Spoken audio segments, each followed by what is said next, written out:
Good evening, good afternoon, good morning, depending on folks. Smell always George Page, aka the Emperor of Female Bobby Talk, coming to you live on YouTube, folks.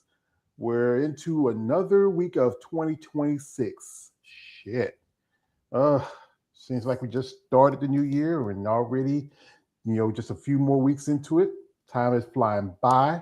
I hope everybody enjoyed your weekend. I mean, mine was a little bit uneventful and just be in the house and like that. But as you know, I try to keep up and on things going on in the world. And I have here is a lovely lady. I've been talking to her a good bit. And you know what? You know what my thing is, folks? She's a brand new IFB pro. I get that mentality. Like you get these new pros, if you ever watch those Scare Straight when they talk about when they get these new fresh guys in prisons, like fresh and wet off the line. Swiggling. I'm sorry, I just can't help myself. We have the lovely Sarah, new IFB figure pro, Sarah Patillo. If I got a name right, I want to make sure of that. It's Patillo. Patillo. I know. I think we had to talk a little because it's Patillo. I know. I got folks. I'm country. Sometimes I say little things different. So we welcome Sarah and thank you for your time. Of course.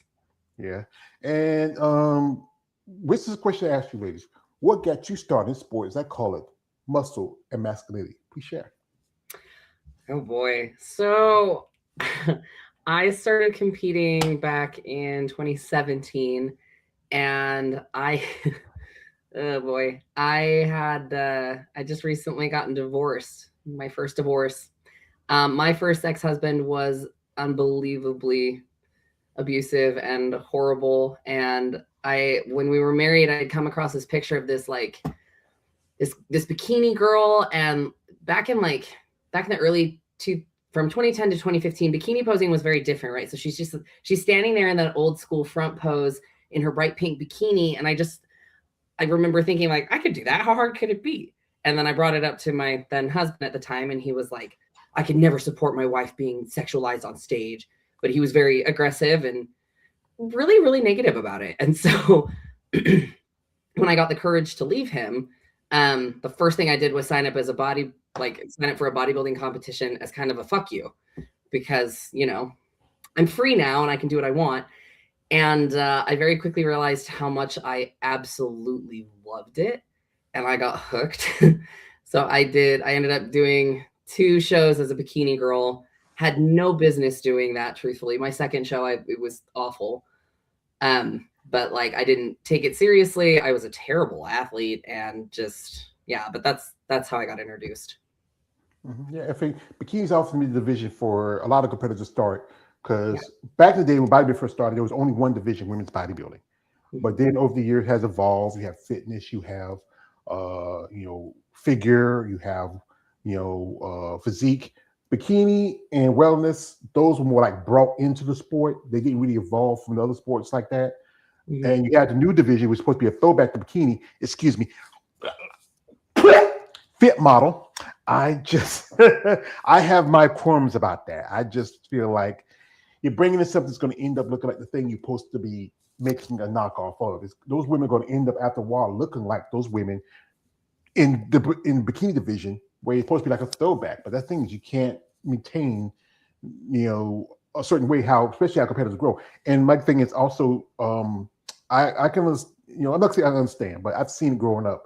My mother and father, they were, their relationship was but they were still married legally, even though he lived up in Jersey, we were still in North Carolina. Mm-hmm. My sister, she had an abusive husband. This is the thing is, I don't think no man should hit on a woman or do anything to her. If you don't love that woman, you shouldn't just leave her alone. Be by yourself. Yeah. He was 5'11", $135, soaking wet. He was a long distance runner, right? He wasn't built. He wasn't, ginormous by any means, but I'm 5'8", and I think I was only 150 pounds at the time. And it looked very, very different from what my stage weight at 153 looks like right now.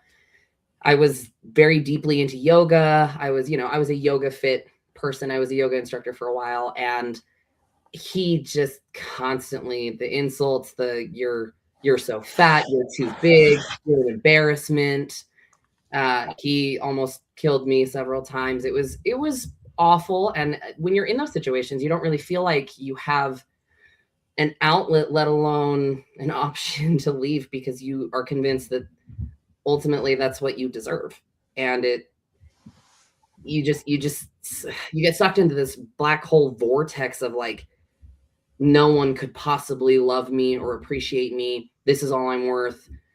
I'm gonna die here, and that's all there is to it. And it really just, it takes like one person to tell you otherwise and to believe in you, to say, you know what, I'll provide you safe harbor, run away to my place, I'll protect you, and you can leave him. And it really just takes like one droplet of hope that you can leave, that like that things can be different for you to actually do something about it. I know that most women in those situations, there's it seems like the abuse and the horror is never ending, and the option to run, it just doesn't exist.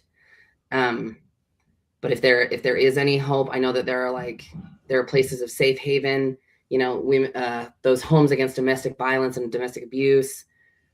Most of the time the police are not exactly super helpful until like something has been done. But I mean, try everything at your disposal. Do not give up hope. If there's anybody that you can look to as like, I don't want to say an inspiration, but like an icon of it can get better, I'm a good example. That does not have to be your life. And don't get me wrong, I've been in other relationships where they may not have been as physically abusive, but the emotional abuse and the psychological abuse were unreal. And it's not like I made better decisions after that in my dating history. Like, it takes a while. You mess up a lot of times in your dating life. People are like, you're not my type. And the type is just a pattern, right? Like, want to continue the pattern, have a type. If you want to get a better life, stop dating your type, And that didn't happen. My life didn't get massively better until like 3-4 years ago. So there is hope. You just have to be brave enough to take that first step. And it's mind-bogglingly difficult. I can tell you the truth. I got honestly say I'd never been in relationships. I had relations. Me and some ladies had some nice times. We enjoyed our company, and sometimes we became friends. Another thing is that you as a person, you can do bad by yourself. To have somebody else just to beat you down mentally, physically, emotionally. Again, as a man, I can never understand why any man want to hurt somebody they're supposed to love. I remember I was watching this. It was an old movie, and there's a part of it where it was these cowboys were coming into town, and it was the Kevin Costner version of Wired Up. Not my favorite. I prefer Doc Holliday's, with Val Kilmer. And there's a part where he told him to give up the guns because he can't have the guns in town. And Wes in the Ram, I think he was the head of the guy. Says, "Well, guys, only thing we have is to beat with these women is between our legs." And that's the thing is, as men, you women are both our strength for our weakness, and in return, we supposed to give this equal support. You mean not like this. I may not like something that you're doing, but if you like it, you love it. I think I'm saying, you know what? That's you, baby. That's you. Mm-hmm. Yeah, we're meant to be complements to one another. And I know the big thing right now is like masculine versus feminine roles and whatnot. But like, I think that as individuals, you have strengths. And when you find somebody that works well with your strengths as well as your weaknesses, that's when things really start to blossom. And if you can progress at the same rate, that's when love tends to stay in a relationship. So the man I'm with now has been unbelievably supportive of my bodybuilding journey, which is shocking to me a little bit because like I'm not exactly petite, right? Like I'm kind of bitch. I'm kind of, yeah, like we big bitch power, right? Like yeah, I'm not as big as other women that I look up to. Oh my gosh. You had her on your show, female bodybuilder. She won the overall for women's bodybuilding at nationals in Texas 2 years ago. 2 years ago. Oh, I feel so bad. I'm talking about Amanda Santos. No.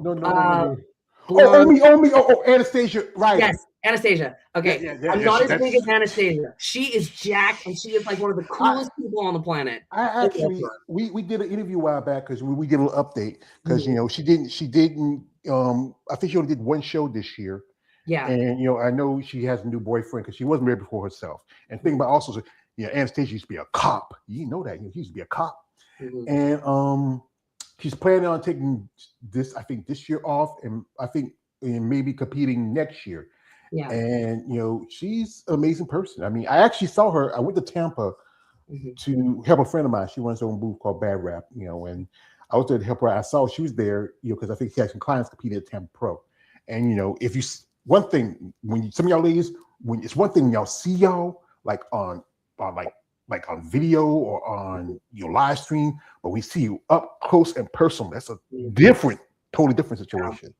Yeah, you get a different type of respect. I had the privilege of I did nationals at the same show that she won her pro status at, and the amount of growth that she's obtained since then has just been jaw-dropping and so inspiring. And I don't have the mass that she has, but I am, my back's big and I am broad and I am strong as hell. And so when you get into the dating realm, it doesn't translate well. Most guys look at you and are like, oh shit, she could kick my ass, which I don't know why people equate size to function and coordination. I'm not, I can throw a jab, but come on. Well, I've done content with ladies in MMA and mixed martial arts, and I've seen that some of those women who are even smaller can move because it's about movement. It's about how you throw a punch, how you swing. There's a difference. Everybody looks at when you're big, you have, you can be big but still don't have you just have strength. I'm a country boy. I grew up, doing stuff. Used to wrestle. I knew guys who fight better than me because they had hands. I just say I grab you, just slam you down. I just wrestle. Yeah. But the other thing is, people look at something you look at something that's not the norm, especially when it comes to a woman, because you're not the everyday woman. Like you say, 5'8", you get all these muscles. You have some guys that get intimidated. You have the other guys who say, wow, who's that tall, big, muscular, dark-haired, raving bitch? Yep. Hey, baby, you can throw me around anytime, That's my current boyfriend. He's an angel. He looks at me and is like, God, baby, you're back. I'm like, stop it. Thank you. He says, baby, I'd love being your massage therapist. Just rub your back, That's a good thing. You found someone that loves you, supports you, especially what you've been through. I feel so stupidly fortunate and so blessed because so prior to meeting, his name is David. Prior to meeting David, right? I'd never had anybody take care of me, for lack of a better phrase, right? No, I haven't had a boyfriend in my past who contributed to rent or helped pay groceries, let alone supported my hobbies. And so to go from, horrible dating decisions and mistakes to this man now who not only supports my hobbies, but he cooks and preps all of my food. He is the first one that packs all of my food for whenever we have to travel and fly anywhere to compete. He always makes sure that my food timing is on time. He makes sure that I'm being held accountable to my coach. I've never had a partner in what I do. And so, when you ask most billionaires, what's the most important decision you made in obtaining your wealth? Most of them will say the partner that you choose dictates your success. And I have never found that statement to be more true than the man I'm dating right now. I feel so fortunate and so blessed. And it just, oh my gosh, I have reaped the rewards of making better dating decisions through this man than I ever thought were possible. So it's been an incredible experience to see how much less stress I've had, the easiness of making decisions, surrounding myself with a much more supportive community, better female friends, and he really was a catalyst to all of that, as well as a solid foundation to make those decisions on. Yeah, it's an old song by a singer. He's before your time. You're young little girl. His name is Alexander O'Neill. You have an all real man because he goes to work. He makes sure. That's the thing is, as a man, this is what I learned through my times growing up, being older. It's our purpose in life is to build, battle, and we die. But we make sure between that time that our family's taken care of, our woman's taken care of, our children taken care of. That's our job. That's our nature, And y'all, on the other hand, y'all the ones that are also there to take care of us, support us when we having those days. I know David, he has those days where baby it's her and you dare say, baby, I got your back. And that's most definitely the sport of bodybuilding. That is important because this sport, in my many conversations, many of you ladies, it's a very physical sport. It's a very mental sport. It's a very emotional sport. And again, it's also a very financial sport because you are a coach and a nutritionist. When you start doing that, how long you been doing it? So I graduated with my bachelor's degree in athletic training back in 2015. So I am musculoskeletal injuries, their rehabilitation and prevention. That is what I went to school for. So I do body work on a lot of bodybuilders. I am part of like their prehab, their prophylactic care, preventative care. I've been doing that for the last 10 years. I work full-time for a shoulder surgeon at a hospital. And then I went to grad school and I got a master's degree in nutrition and a master's degree in sports psychology, graduating in 2023. So I've been doing that just a couple of years. I don't do the nutritionist thing. I don't take on clients that way. I did the nutritionist degree mostly to educate myself more about what we do in this particular arena. But since then, I've started posing coaching, and I've been a posing coach since the beginning of last year. I was educated by Daniel Coffeen and have learned a lot through like John Lofthouse, Emil Young, Sammy Williams, CB. Oh gosh, what is his name? Anyways, a lot of incredibly important figures in bodybuilding who are exquisite posing coaches and posers themselves. And I've become like this Swiss Army knife of usefulness when it comes to injuries, anatomy, bodybuilding, presentation, knowledge, and networking. And so I've been doing like the bodywork thing I've been doing for the last decade. It's been, holy shit, it's almost been like 10 years. It's been almost 11. And then bodybuilding, I've been doing consistently for the last 6, grand total 8, because I did the bikini thing for a year. I earned my pro card naturally in the figure division back when it was the NGA in 2018. So I earned my pro card, did my first pro show, won my first pro show, and then decided it was too easy, did a competition in the NPC, and then was burned out and was like, fuck this, I'm done. And then I was so tired. See, like I said, natural bodybuilding. I interviewed a couple ladies who's natural. One lady just got a pro card at the Being Weeder Classic just back in November, because that level of bodybuilding, it's a lot tougher compared to when you do, if you're an NPC competitor, generally most of them are enhanced. Yeah. It takes more time to put on muscle. Like just 5 or 6 pounds might take you a year. But when you're an enhanced competitor, like you're using peptides or steroids or whatever, it might take you no more than maybe 6 weeks to put on 5 or 6 pounds. Yeah. And that's the thing about bodybuilding. People always go to the illusion that, I just pop these steroids. I just get big. I be like Arnold Schwarzenegger. Get to the chopper. That's the mindset of everybody when you look at bodybuilding. But it's not that. There's more to it. They're being consistent, follow the diet, the training, the regimen. I mean, your coach. Who's your coach, and how long you been working with? His name is David White. He goes by Little Dave. He's more like Medium Dave now. He's a big dude. I've been with him for 4 years, and he, poor him. I love him to pieces. When I first started with him, I was in my second marriage. Horrible relationship. It was an IFBB Men's Physique Pro. I fell in love with the guy. He was cheating on me like crazy, lying to me, gaslit the hell out of me. I was taking care of like 2 out of his 4 biological children at the time, every other week. He had 2 baby mamas. Yeah, I was naive as hell. It was a horrible, horrible situation, and I ignored everybody, so it legit was like my fault. So by the time I asked Little Dave for help, I was losing my hair in clumps. My skin was breaking out and was awful. My teeth were getting really bad. My nails were breaking. My sleep was awful. I had competed April of 2021 in Wasatch Warrior, and by October, I weighed 2 pounds less, and the composition was completely different. I'd like demolished a whole bunch of muscle that I spent so much time building. And by the time I got to Little Dave, I ended up crying to him and was like, David, I do not care. If I ever compete again, please help me grow my hair back, because my femininity is tied to my hair. And I didn't realize I didn't realize that. My head is huge. Okay. I have a 27-inch head. It is ginormous. It's too big to be bald, right? I can't do it. So, and just wigs are not the thing for me. So, like, I need my hair. So, it took us about a year to get my appetite back. And that was the hardest thing I have done in a minute. Like, prep dieting is relatively easy compared to being in an off season and eating a boatload more food. But getting your appetite back, my A1C when I started with him was like 7.8, and I was 154 pounds.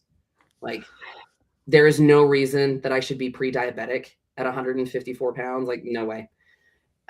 It was a lot of work and a lot of education, and I owe my health and probably my sanity and my life to that guy. So I stuck with him, and since then, I've competed. Oh, geez, we did 3 national shows last year, a national show, 2 national shows the years before. So I think I've done 7 shows with Little Dave. And last year, I took 3rd at North Americans, 2nd at Amateur Olympia, and then 1st at Nationals. And the year before, it was 3rd at Amateur Olympia, and then like 7th at Nationals. So I've come up a lot in terms of like placings, and my physique has drastically improved. He has gotten my health, my hair, my perspective, my attitude, the way that I approach prep, how I deal with stress. My sleep quality is awesome. And not to be like TMI, but bowel movements when you're in a prep, like, they are so important. The amount of women that I talk to backstage that are like, yeah, I had to use an enema the night before. I'm like, yeah, I've had like 3 yesterday and like 2 this morning. So I don't have problems when I'm deep in prep. Yeah, my GI is David's a genius. I owe my success to that man. I would not be here without him, hands down. 2 marriages, being a bodybuilder, you should be on like either Maury Povich or Jerry Springer. Like, you should be on like Maury. You know, Jerry. Shot rest in peace to Jerry. Maury, he's retired, but it'd be great to see you, Maury. Like, Maury, I love you. Know, like, I know he said my mother, my sister, my sister, my best friend, but I love him. But I love him. I love him. You're like, and the big bomb coming down. You know, if y'all Maury, the big bomb coming, y'all gonna fight. Ding, ding, ding. You're like, they'd have to bring out one of the other baby mamas, and I think they beat me up because like those girls are trailer trash. Yeah, no offense. Yeah. They're probably gonna watch this. No, fuck them. You know, like Vince, Vince whatever. Fuck them. You know, you have no loyalty to them. You know, yeah, I really don't. Kick rocks. Really don't. Kiss my ass. No, so, I've been through a lot of life in my, my several decades of living. Between the 2 marriages, I was engaged, and he ended up committing suicide, and that is something that I don't wish upon anybody. Like, you kind of know that like friends and family are gonna die, but nobody prepares you for when a spouse is going to die. And like,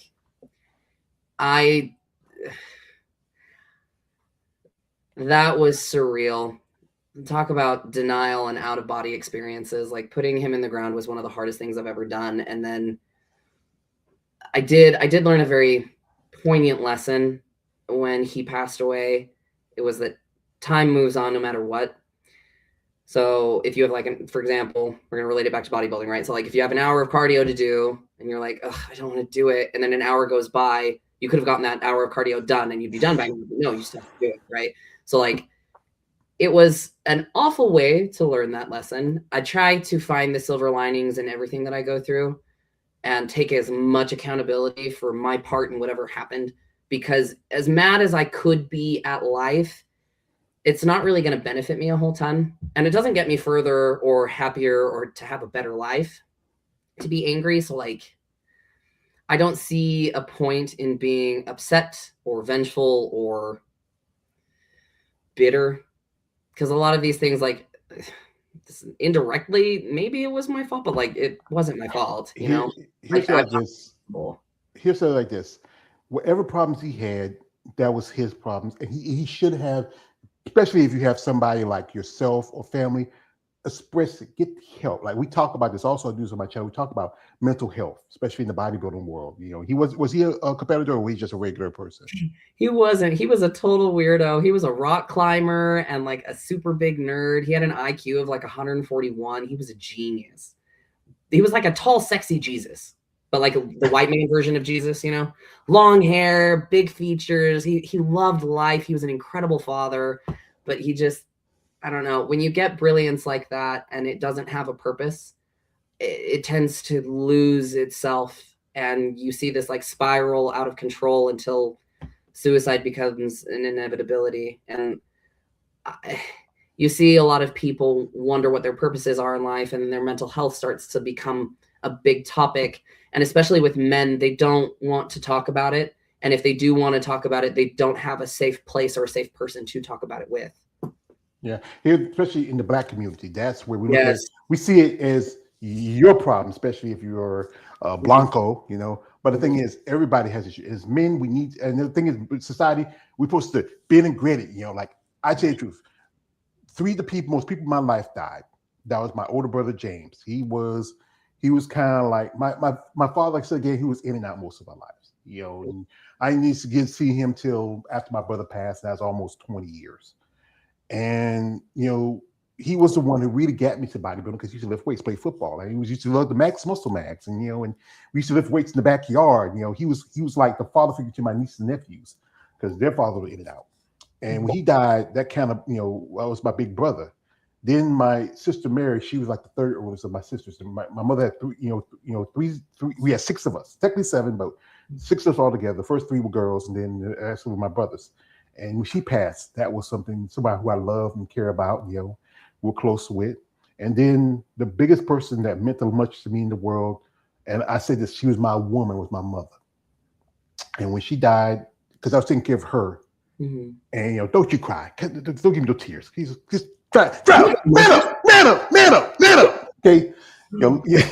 And she was the most important woman to me because we stood by each other. We lived together, same place for 30 years because we lived out the country with us. Everybody grew and split off, and me and her were together. And when she got sick, I stepped in and I had some help. And I appreciate the help I had to take care of her because, like I said again, she was my woman. And I Yeah. can tell you that if you don't live for yourself, try to live for those people that need you the most Mhm. because they want you around. They want to see you because, you know, like I said, I don't have kids. It's just me. And when she left, I didn't have a purpose. But doing this content, Talk to You Ladies, gave me a purpose. And again, I would say, people, don't be afraid to reach out, get help. If you feel like you're a place where it's not, come on. If you die, there's a lot of people gonna miss you and just feel like, hey, we need you. Oh, we got some comments here. Shout out to my guests popping through in the comment section. That's my man here, Josh. He's from Women Bodybuilding Empire. He says, "Happy Sunday, fun day, George and Sarah." Thank you, brother. My brother here, Exe Gucci 23. Shout out to him coming through. It's a great guy. We talk about content on mixed martial arts and other stuff. It says, "Happy Sunday, George Page and Sarah." Thank you. Also, we have is Sadie. And Sadie, she says, "Hey everyone, hope everything is well." Thank you coming through, Sadie. And also, she says this, I think she says, "Self-love is important." Yeah, you should love yourself more than anybody else if you can. But also don't forget to love the ones that are close to you and support you. So, folks, while we got Sarah here, we'll do this. We're going to jump into her social media for a little bit. We're going to look at some stuff, talk about some things. If you're interested in follow her, her links in the description of this live. Reach out in genuine interest. But guys, and she's a beautiful dark raven beauty with big muscles. And I know yes, I have to make my crime here, Sarah. I am a muscle person, and I think y'all buff beautiful women are so beautiful. But I know there's guys out there, you freaks. Here's my rules. I'm gonna tell you this: no D pics, none. Don't send that to her. We don't want David in the street fighting men over his woman. Oh So my be word. nice. Reach out in genuine interest. I know she's a pretty girl, guys, but hey, guys, stop it, you sick freak. Calm down. So we'll jump here into her social media for a bit, and you want to follow her. The links are in the description of this live. So check out and support her. So here we have right here. This is from the the Nationals, which was, can you believe it, just about a month ago. What was that feeling on the stage? And being that you finally now have become an Ivy Pro. Oh my gosh. So when I came out to do my routine, I knew exactly where I was. I wasn't stressed. There was no anxiety. The only thing I had in my mind, I worked with Christina Nicole on my posing, and Christina and I, we changed a bunch of things to get different things to pop. And I could just hear her counting 1, 2, 3, 4 in my head. And it was just meditate, Sarah, you belong here, and make eye contact with Tyler. That was it. My focus was solely on the judges. And this is going to sound so strange, but like when you look at the judges and you ignore all the other competitors that are standing next to you, and you keep your focus solely on, does the judge like what they see? It kind of took a lot of the pressure off. It made things really, really easy to just exist in that moment without anticipating what was going to happen next. And I have never felt more beautiful, more confident, or more at peace than I was on that stage. It was just something different. Every step felt like I did it with purpose. Every single thing I did felt so sure. Like there was no hesitation, no second guessing. That's my coach. That's little Dave. Little Dave, yeah. He's dope. Yeah. That's yeah, it was just it was something else. And I had a lot of people tell me like, oh, you had to know you were gonna win. You knew it, huh? And at 0 point when I was on that stage, didn't I know I was gonna win, even when I split center, because at Amateur Olympia in October, I split center with the girl that won. And based on where the girl that looked the worst was, you work your way back. And I was like, oh, I'm in first place. And then I didn't end up winning, and I was shattered. And so I didn't want to put a lot of stock into where I was on that stage. I just knew I felt beautiful.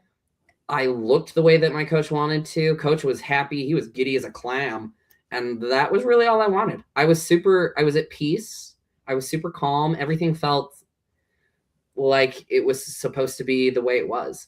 And so when we came back for finals, I forgot my heels. Oh my God. So I borrowed another girl's shoes, which guys don't understand this because guys don't have to wear shoes, but like you may as well have stepped into another world when you wear someone else's heels on that stage. And nobody could tell that I had different shoes on stage, which was nice. So when I ended up winning, it was like, holy shit, seriously? That happened? And all I heard from the right-hand corner of the stage was, fuck yeah! Just hearing my coach be proud, which was immensely validating. And then when I competed for the overall and Tyler moved me to center to split center with Samantha, I promised myself right there and then, I was like, okay, it really doesn't matter who wins this. We're going to be happy for whichever woman wins that show. You're going to be happy for whatever woman takes the overall. So when Samantha won, I was just elated for her, because if I was in that position, I would want her to be happy for me. And so I was like, come on, just be happy for her. You can't do anything else other than clap and be proud. Wait, so this is yeah, because you know what? Yeah, it takes a lot of time and work and patience to understand it. Like, here's the picture here of some of the ladies. One of the ladies I had a pleasure interviewing before she did it. That's Marita Barrera. I love her. I love that girl. She is a ray of sunshine. And you got to tell you, it was early last year. She got into a car wreck. Yeah. And she got issues with her back, and she also has a disease it's a connective tissue issue that she's been dealing with. And she still, she would say, we did an interview. She said she was going to do this show. I said, I wish you better luck. We be keeping contact with her and some of the other ladies. Figure has really evolved over time. We look at the physiques and how the ladies have, especially, if you look at some, particularly the women now in the IFBB Pro League, do you feel that some of the ladies maybe need to move up to pick up the division? It really depends on what they want from the division. I think if they reward the smaller physiques, I was brave and decided to do some pole dancing. Wow. I still got it. So when I landed this, I ended up landing in the splits, and I didn't get hurt, so that was nice. One of my old jobs, I used to work at a strip club. That's a talent you got to have. Dude, that is work. Those women, holy crap. Wow, what a skill. It is hard. And I'm strong. So like, geez. No, but I think that a lot of women who are in the figure division are too big and just don't want to move up, because I think, and I have this problem too, there's a certain amount of muscularity that needs to be achieved in order to do well in women's physique. And the off season, to me, the off season body doesn't appeal, because when you put that body fat on top of the muscle, it's uncomfortable. And like, that's my best friend, and the bald person is my sibling Kagan. Uh, They make everything better. Trust me. Oh my gosh, mm, made competing way, way, way more fun. that's But good. Yeah. yeah, it's hard. It's hard to move up divisions because you want to stay where you are because you're comfortable there. But like, there was a point where I thought I was too big for figure, but the more I'm in it, the more I realize how much potential I have. And like, if you compare my physique to a lot of the European figure girls, I can see where I get most of my genes, my ancestry, because like I'm shaped a little bit more European than I am the way that black women just have the smallest waist I've ever seen. Like Sid, Lola, oh gosh, Rhea. Rhea, oh my gosh, the goddess. They've all got these insane tiny, tiny, tiny waists.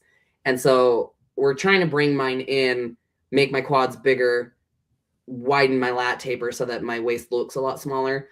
But it's a difficult thing to do. And then you get to like body shape. You got a lot of girls that are shaped like a number 2 pencil in figure because they're boxy, right? Boxy frames tend to do a little bit better in women's physique because women's physique is a throwback to what women's bodybuilding used to be 80s, 90s, early 2000s. So like, I don't know. I think it's a lot of denial. It's a lot of discomfort. But then, if you stop fighting your potential and you do what Megan Morrison did, she switched to women's physique, did her first pro show, was like this close to winning, did her second pro show and earned her qualification to Olympia. I've never seen a body improve that much, like jaw-dropping progression. I met her when I was in Tampa. She was there. Cool. Yeah, she's a big woman too. She's like, her husband's a big dude, and I follow female body channel. I don't know you followed them. They posted where she said right now she's like over 200 pounds in her off season. This is where I'm saying like this. I know when she did wear women's physique, but to me, she's women's bodybuilding. She could be if she wanted to be. Yeah, and that's the thing. We get comfortable in your division, but then the thing is the judging also. Like I said again, women's physique was supposed to be the alternative for women's bodybuilding when they push it out of shows like the Arnold Classic and they push it out of the Olympia, and fewer promoters. This year they're gonna have fewer shows for women's bodybuilding. And that's one thing. The problem is because there's more shows with physique and figure. You all got way more shows now. You have a new point system because that's supposed to cut down the numbers because you have so many shows for men's classic, men's physique, bikini, and wellness. You know, fit models will come in. It's gonna blow up just as big. But again, it's about, as you said, it's about if the athlete feels like they want to grow or evolve. You look at someone like Ashley, who I met also. She gave me a shout out. Shout out to Ashley Jones. She was figured. Then she went to physique, and then she went to women's bodybuilding. We have here, shout here to Sadie. She says, that great outfit was undefeated and gorgeous. Also, shout out to my man Josh. Says congratulations on getting your pro card. And also shout out to Sadie. She says, awesome. Yeah, I appreciate it. Thank you. Hey, we people love to like talk to you, see ladies talk to you and hear your stories. And that's the thing it's about the evolution of any athlete.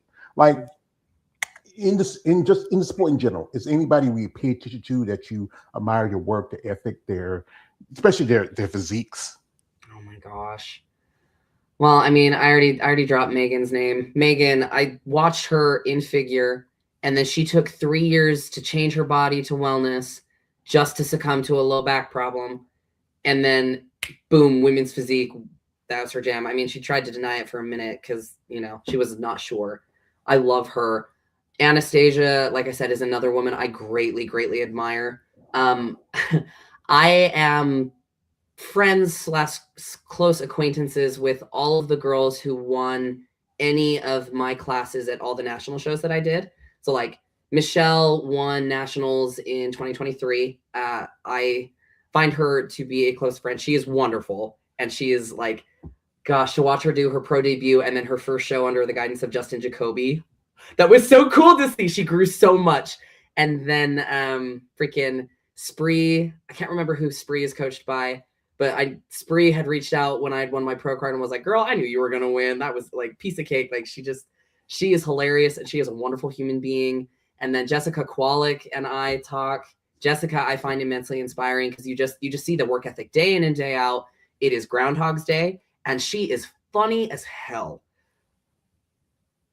I feel like in figure we've got great personalities and we're all super funny. Simone Parman, another one of Justin Jacoby's athletes, she competed in South Africa and earned her pro status, and she has been enormously supportive of me, and so we've grown closer and chatted a buttload. But like, I mean, I've been paying attention a lot to like men's bodybuilding and classic physique and like trying to educate myself because I'm also a posing coach. So I've got this wide net of athletes that I've helped to coach in terms of posing, athletes that I greatly admire in my division that I do keep tabs on and with that I just, oh my gosh. Tanya Dominique, have you ever spoken to her?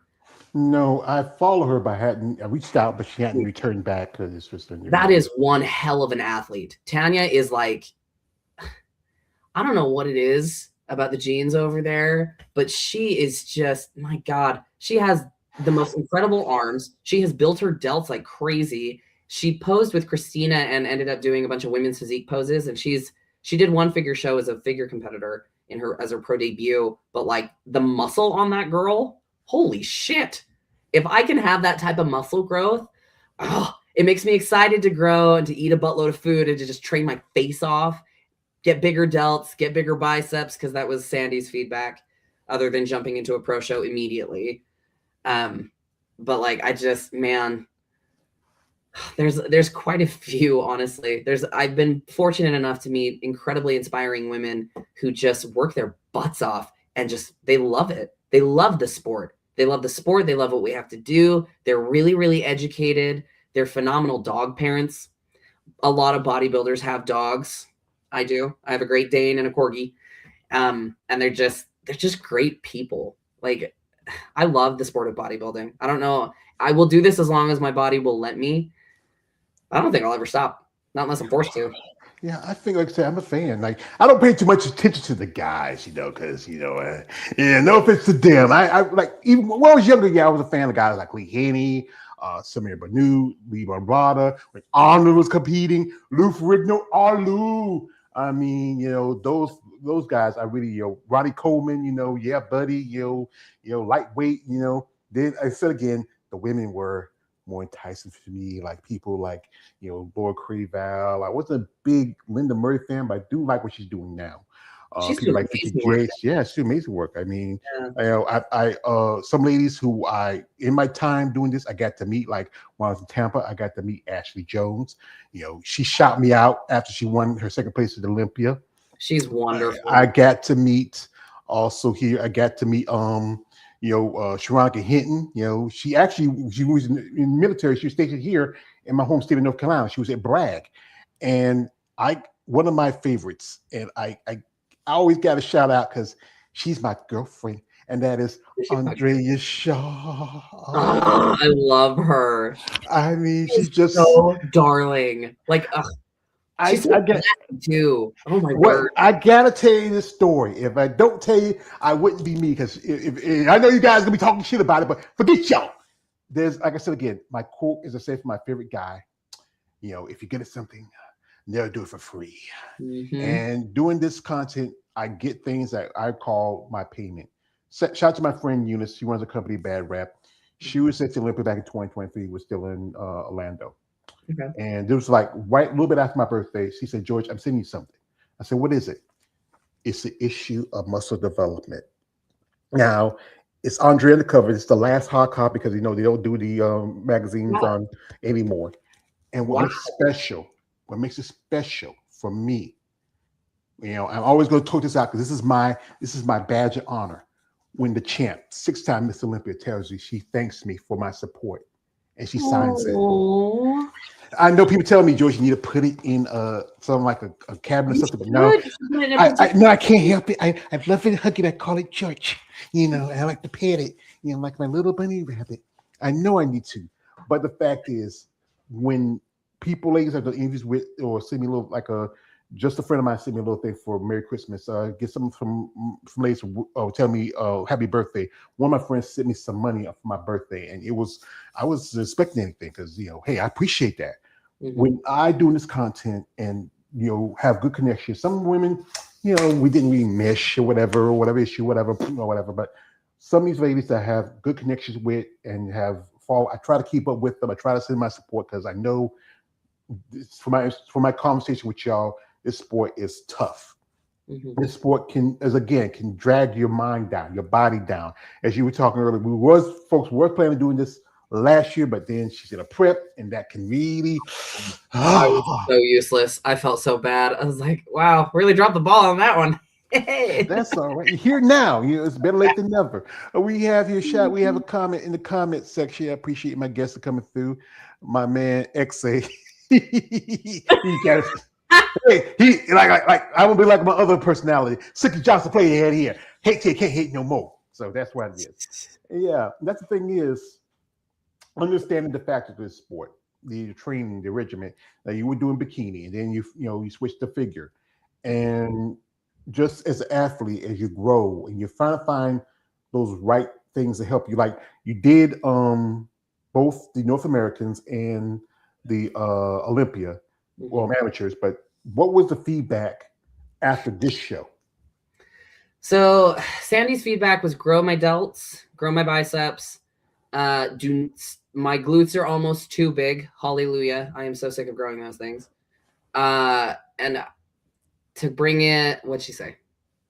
Delts, biceps, and to bring in the conditioning just a little bit more to be ready for a pro stage.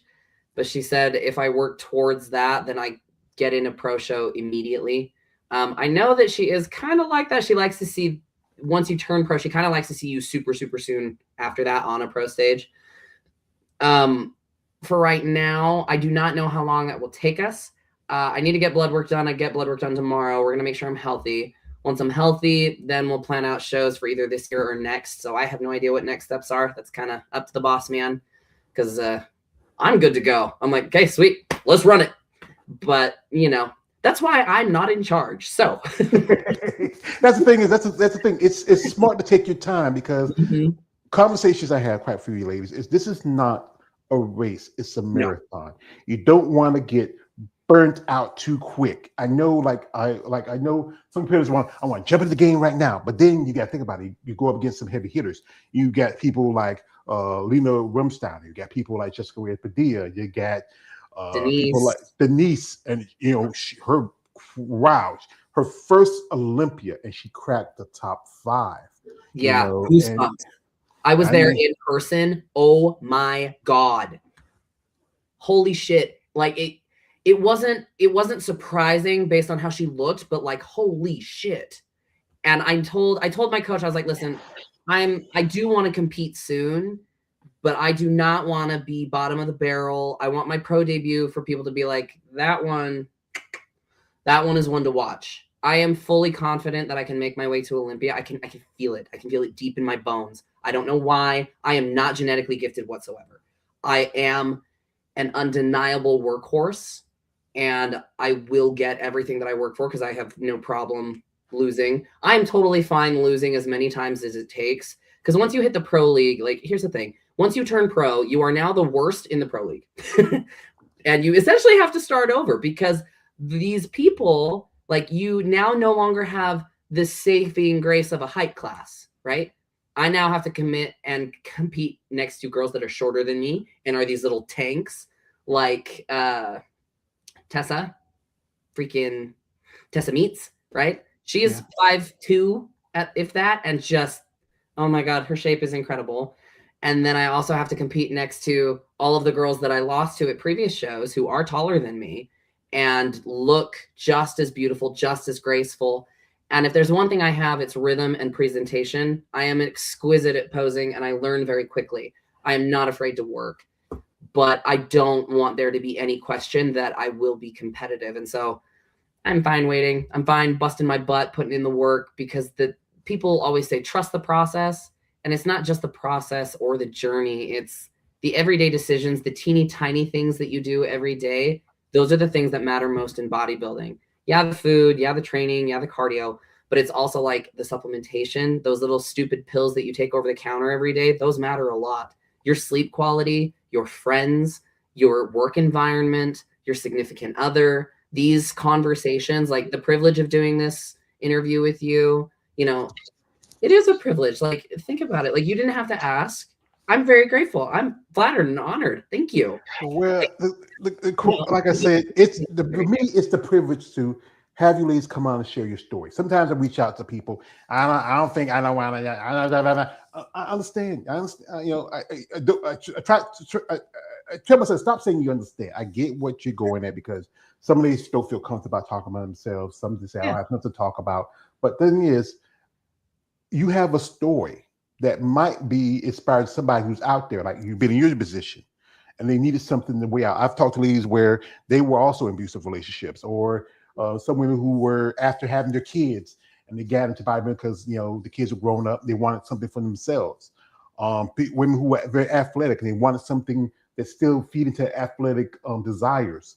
yeah. This is why this channel I do the channel because this for me this was something to help me out because instead again I was taking care of my mom Mm. and she was going through a lot. She had 4 seizures back to back, a stroke. She was in early stage of dementia. And I appreciate the people that was helping me with her, but still, I had a lot of responsibilities. And I needed something. And I remember a friend of mine, his name is Coach Sheridan Harrison. He used videos and interviews with women in MMA and boxing like they say, George, find something you like to talk about.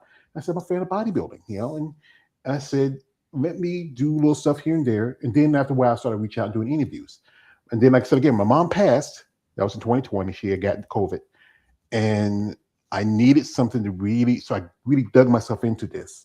And people ladies have met and got to meet. And, went to my first 5 minute show. That was in 2022. I missed a train back to North Carolina. But thank God my niece lived in Atlanta. She gave me a ride back home from Savannah.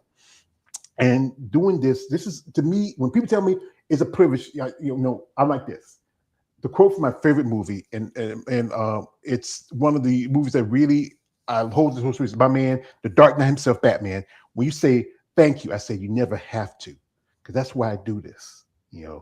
I know I put pictures like that, but that's my stick. That's my mule. That's my wheelhouse. No, I love it because it helps. Like, okay, I know a lot of women have a problem with the fact that we're not paid as much as the men, but like it's stuff like this that helps educate people and bring people to us because humans thrive off of connection. And if they can't connect to who they're looking at, they're not going to care. And you get a lot more interviews being done with these male athletes, and not a lot of people do a lot of interviews with the female athletes. And so, like, that's why this is a privilege. That's why this is so important. And like what started out as like a fuck you to my first ex-husband is now me taking my power back and me ensuring that I not only feel beautiful and believe in myself, but it's that I stay knowing that I'm capable, worthwhile, and that I have this ridiculously high and ambitious goal that I can absolutely achieve. Because now that I've graduated with like multiple degrees and I've done the marriage thing, like, what else could I do? I need high goals. I need ridiculous standards for myself, set expectations really, really high so that I can continue to improve. I know that a lot of people will they'll look at my life and the things that I've done and be like, Sarah, you could stop now and it'd be fine. And that's true. I could. Or I could compete against the baddest girls on this planet and not only give them a run for their money, but I look like I belong. And as somebody who struggled to belong her whole life, like autism kind of makes me, super fun. Feeling like I belong with a group of people, God, there's no better feeling. And it is very fleeting because if you're blessed, you get like 5 minutes on stage with those other women. Yeah. If it's quick, right, then it's like 20 seconds. But those 5 minutes, there is nothing like them. There's nothing like being under those stage lights next to those other figure girls, my figure sisters who have busted their butts, overcome ridiculous odds, horrible things that have happened to them, impossible situations, still show up, not only looking like graceful Amazonian goddesses, but carry themselves with this elegance and this grace and love for their other figure sisters and other competitors that is just endless. Like, who wouldn't want that? Yeah, that's the thing is, like, for us who go to the shows and who see these amazing bodies, we see these you men and women out there, these shredded muscle gods and goddesses, but we don't understand what took you to get there. The diet, the training, the days of being hangry, the days of being dehydrated, the days where, you know what, I don't want to go to the gym. I don't want to do this. The Yeah. determination and consistency it takes to be a bodybuilder, and just to put in perspective of what your goals are. Like I said, you want to be on the stage like Olympia, which is the biggest stage next to. Too bad that one guy does not have your division anymore, and that is the Arnold Schwarzenegger I wish, Classic. I wish. But you know what? Eventually he'll wake up and be like, oh, you know, No, forget about it. he'll figure it out. He'll figure it out. Unless Arnold, if somebody takes it over whole away, because he's just a figurehead mostly, but he just doesn't like he didn't like the way he was going. There was always pointing fingers at Iris Kyle's why women bodybuilding was going this way, but you can't blame as any athlete grows and develops. The guys can get bigger and huge if they want, but the women have to stay at certain guidelines. That's impossible as the sport change and evolve. We have here one of my man here, my homeboy. He's also a content maker. He's more a fan of women muscle, not as much as sport. My man KL the Wanderer says, what's going on? Not much, brother. What about you? Also, he says this. It's the pin with the women. A lot of them ain't interested in being talked to in terms of attention. That's just because some ladies are very private. Also, it depends who they want to talk to. Also, yeah. And also, he asks you this, because he missed it. He says, "How long have you been competing?" So first started competing in 2018, right? Got really serious about it like 6 years ago. I had planned to give up after 2018 because it got really hard. It was really freaking difficult. And then I realized that I'm crazy and that's a stupid idea. So we compete, and I can't seem to stop now. I wouldn't want to. Well, you're not crazy. I'm crazy. I'm just a particular type of criminal. I like anarchy and chaos. I like things like gasoline and dynamite. So, I'm sorry about him. He sleeps up every now and then. I try to keep him in control. I'm a Scorpio. You got to know that about me. But yeah, that's the thing is that you found something for yourself, and that's something that inspires you. Like your sister supporting you. What about your rest of your family? What they think? Oh, God. I tried not to force this on my family because like everybody else who competes knows, it kind of consumes your life, right? Like there is nothing in your life that bodybuilding won't touch because most of society revolves around food, right? Try and have a social gathering where food is not involved. It's next to impossible. It makes it kind of awkward. It almost becomes like a company event, So my dad was really worried. My first competition, my mom came to support me. My dad did not recognize me. It was really funny. He walked right past me. I was like, Dad, hello. Now, whenever I have a competition in Utah, my parents don't miss it. So I have 2 little sisters, an older sister and an older brother. My 2 younger sisters, if they could be at every show, they absolutely would be. My baby sister did my makeup for one show, and my other sibling, Kagan, who's transitioning now from female to male.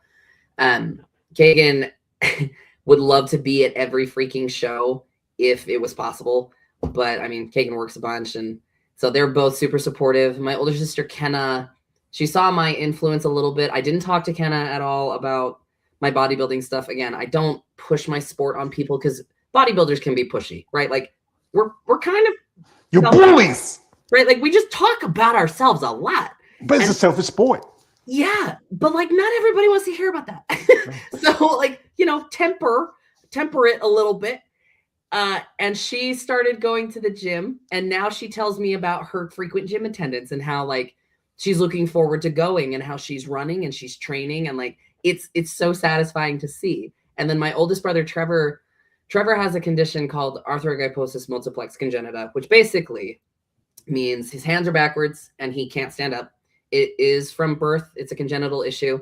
And I think there are like 400 people in the world who have this condition. So it's not common. It's incredibly rare. Trevor is a stand-up comedian, and there was a point in time where he wanted me to help him lose weight and be physically active. But Trevor's anatomy is grossly different from me and you, right? Like we can stand up, we can walk, we can do all kinds of things. Trev can't. And so the extent of Trevor's exercises were tricep extensions and crunches and mild like back extensions, mildly, because his knees are bent in a contractured position, meaning there is no possibility of like extending his legs out because they are almost cemented that way. And so I helped push him through a couple of workouts, helped give him some structure there. And Trevor ended up losing like 25 pounds. Well, I would say this: God bless him, and God bless the rest of your family. Oh, he's So, amazing. He's yeah, amazing. so that makes you the middle child. I understand. We middles. This thing with middles, we have to fight for our love. You know, like the firstborn, they're like this. Is how it works like this: firstborn, that's daddy's pride. That's his first child. The baby, that's mama's last. That's the spoiled one. But us in the middle, we have to fight for love. You know, yeah. And diplomacy, man, we are the peacemakers. Like, guys, chill. Yeah. Sometimes sometimes we be the fighters too. If we have to, you push us to the limit. Sometimes we have to fight. We have to. But yeah, that's good that they support you because sometimes I have ladies where you talk where the parents don't like them to talk about it or they don't feel comfortable. It's always that situation where mother says, "Sweetheart, I don't want you to get too manly. I don't want you not have no man for your life, something like that." We had that talk. My dad was really concerned about like, Sarah, you don't have to use those steroids, do you? I'm like, no, I don't, Dad. It's okay. I'm fine. Just a baby. It's okay. We don't have to tell him. No. He's gonna find eventually. Like I said, our parents are not stupid. They know stuff that they're not gonna approach it until it gets to a point. But that thing is, because that's important to have them in court. And say about thing, I'm from the South, and food is traditional. Like we just not long, we just had Christmas. Thanksgiving. I went to Thanksgiving. I hanged out. I went to Thanksgiving, hanged out with my oldest niece and my great nephew in Atlanta, and we have a nice little Thanksgiving. We'll be long for. Easter's around the corner, summer's around the corner. Those times where food is part of celebration, but it's about the right foods. It's both can be a tool or a weapon in your progress. It's the right things you eat, or like one thing is, you see, I'm a big dude and I like my food. And at one point I was, because of taking my mom, I was almost 500 pounds. Wow. And then when she passed, again, I had no one else to take care of myself. Right now, I'm sitting at 416 because congratulations, that's awesome. Yeah, I was doing a little better, but then there had some drawbacks. I got 2 bad knees, like Stone Cold Steve Austin's arthritis, stuff like that. And I got to get myself really not so much motivated, disciplined a little bit more. That's the thing is discipline is important part about bodybuilding, because if your motivation can change because you get up one morning and you get up and say, you know what, like right now, how's the weather where you at now? Oh, it's cold as shit over here. It's 24 degrees outside. Oh, right now, like I said, it's like in the lower 50s for us here. This afternoon was like the mid 70s. Yeah. So it's balmy. You're feeling great. Yeah, but that's the thing is that it's even if the weather is decent, you have to have that same mindset. You know what? Let me get myself together, and just really get yourself pulling. Here you go. He says, "This is my man K. He's always talking. Says, you've been saying that for years now. But that's my story, brother. I got to share my story. He's a hater. I love my brother, but he's a hater. I'll let him hate. Let him hate. Like a man, it's fuels. It's like energy. Like hate you no more because I need your energy. There's this movie called The Vikings. If you ever heard of the actor Kirk Douglas and Tony Curtis, that's a classic. There's a part where when Tony supposed to be his brother says, "I mean, brother, I love you." Said, "I'd rather have your hate than your love." And that's the thing is solid line. And the thing is, when you content about you ladies, I see like when I post like stuff like this, like when I on my social media platforms, I have guys, many of the guys who follow my content say, "Wow, who's this girl, Minnie Joy? She's looking hot. Oh, can't wait to talk to her." Then I have the other guy saying, "Who's this chick? Who's the dude?" I mean, who's the bro? Bro? Again, I don't call no female no bro. You're a lady. You're a girl. I call you that. That's me. I'm a Southern gentleman. I'm like my man Doc Holliday. Your days you can do, days you don't. Yeah. But the thing is, as anybody, if you don't like something, here's the thing. The quote from my favorite comedian, Bertie Mac: "Son, people don't like you, fuck them." Because the thing is, you gotta live your life. You are doing something that helps you, and really gets you going. Because this sport, again, there's not a lot of. It's not as lucrative if you look at it. If you look at other sports, really not. You don't get into this sport if you want to make money. Even the pros that are winning these shows, right? the purse, okay, for figure, the purse for figure first place, you basically make back what you spend on the plane ticket, the hotel, and maybe your food for that day. Like, you don't win money doing this sport. You do this because you love it. You love it. And like, there is no better investment than yourself. None. And if I'm going to spend hundreds of thousands of dollars on things, it's going to be food to make sure that I look phenomenal, my strength, my hair, my overall like skin health and appearance.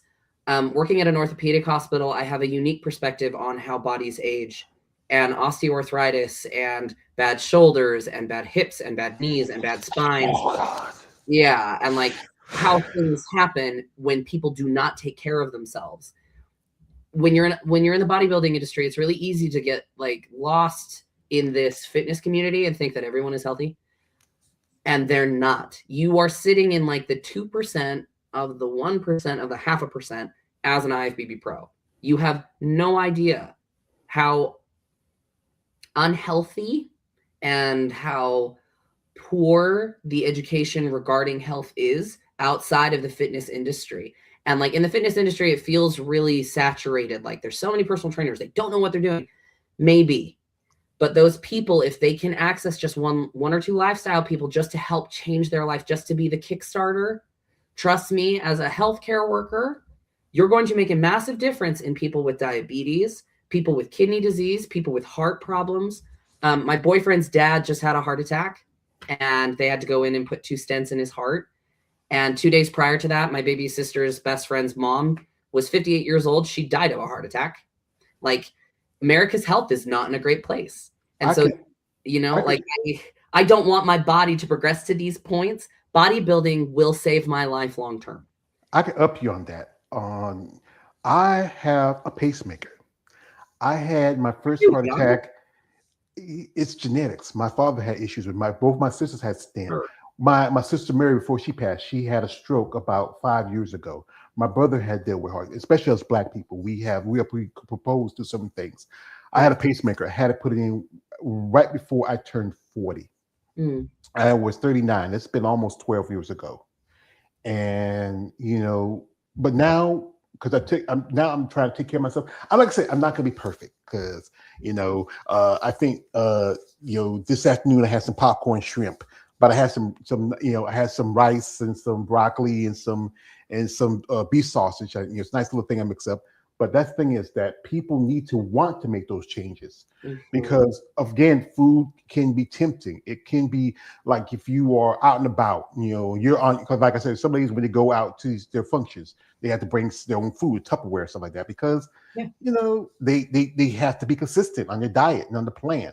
It's just about making those choices and sticking to them. Because that's the thing is, you have to be consistent. We have here a shout to my man, Okay, it says doing good, fam. Thank you, brother. Also, my man Kia says, I don't hate you, Sarah. Wasn't even worried about it. Yeah, he hates Wasn't you. even worried about it. Yeah, and also he says this. He says, what do you do outside of bodybuilding in terms of hobbies? I am a huge nerd. I love to read. When you go to college, they kind of destroy your love of reading because you have to read ginormous textbooks, and it's against your will. You don't want to do it. Trust me, there are way more interesting things to read other than textbooks. But after grad school, there's a book called The Mysteries of the Exploding Teeth and Other Medical Anomalies. It is a fascinating book. It reignited my love of reading, and I consume books like crazy. I love reading. I walk, as I stated before, I have 2 dogs. We walk Adonis and Aeacus every day. We're super physically active because I will not have unhealthy puppies. Nope, not happening. I work pretty much all the time. If I'm not at my full-time position or working on people, then I'm coaching, posing, and if I'm not doing that, I'm trying to spend time with my significant other and make sure that I remember that we're in a relationship, and he needs to know that I know we're in a relationship, because I'm very, very aware of this. In that previous relationship where second ex-husband, right? He would, man. I funded his rookie career as an IFBB pro, And there was no time or attention spent to me. It was all about him and bodybuilding and his life. And like, I wasn't his significant other. I was basically like a sponsor, and it was annoying. So in this relationship, I'm very aware of that. And I try to make sure that David knows, like, I love you and I'm going to set aside time for you. So we're going to go on a date. We're going to do this activity. I love going to museums. Oh my gosh, it's like so fun.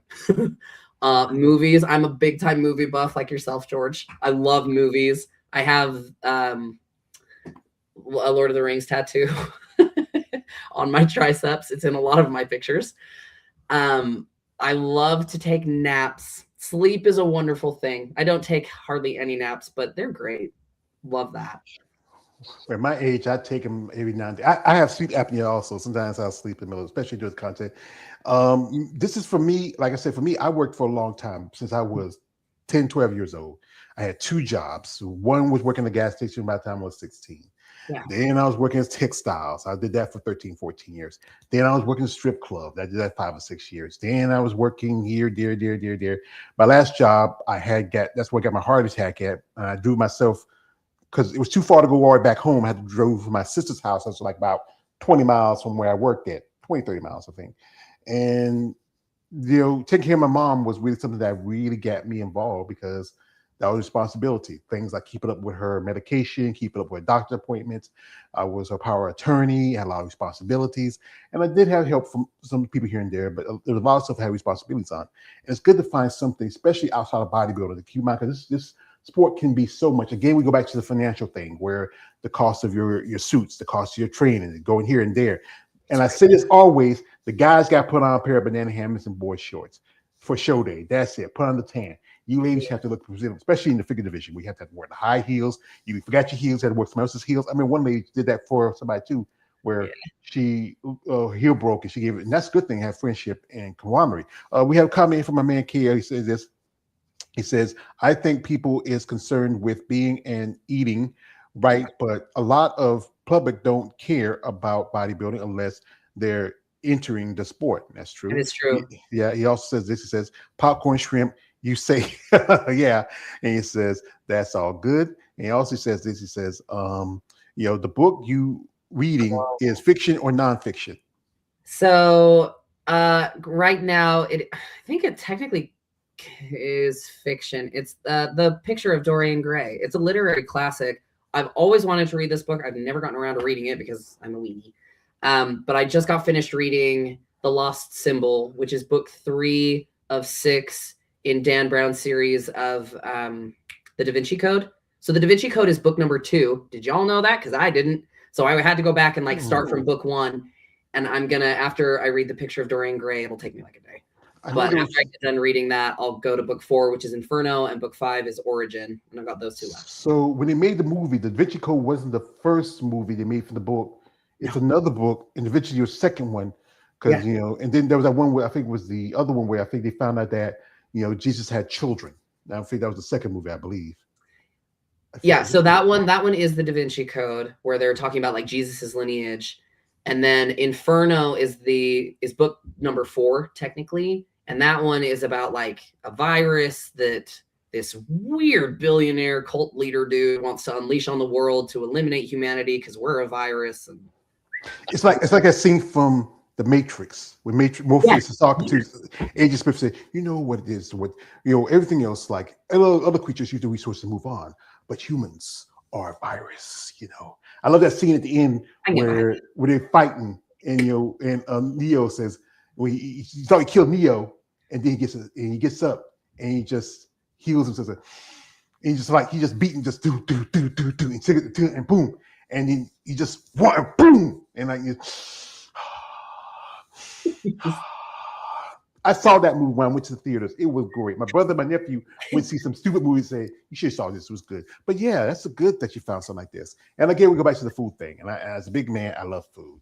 I love it. It's just, I try to be a little smarter when I eat, but tell me, Sarah, secret me, Sarah, what was that thing that was calling you? That thing that was, just. So I kind of lost that.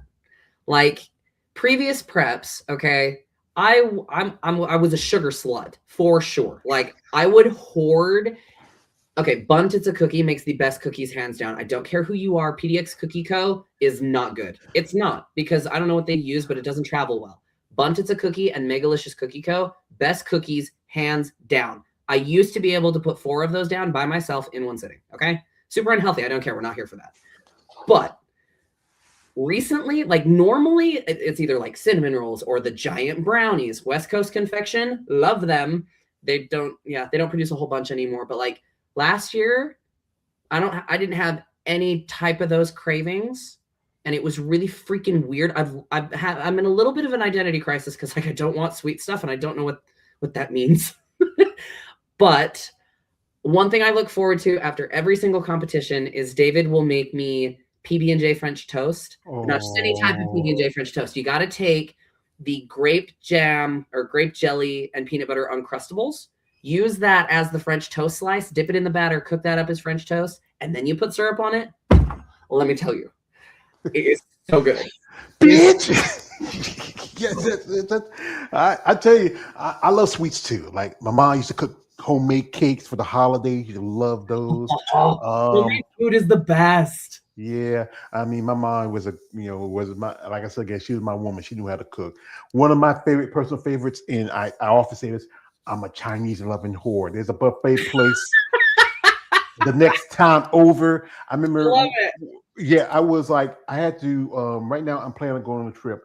And one thing was, when I went to my trip to Tampa, I took a train. I took a train from South Carolina to Santa Ana. I had to sit and wait in the depot for about 6 hours for the next train to go back to go to Tampa. Then on my way back to the same depot.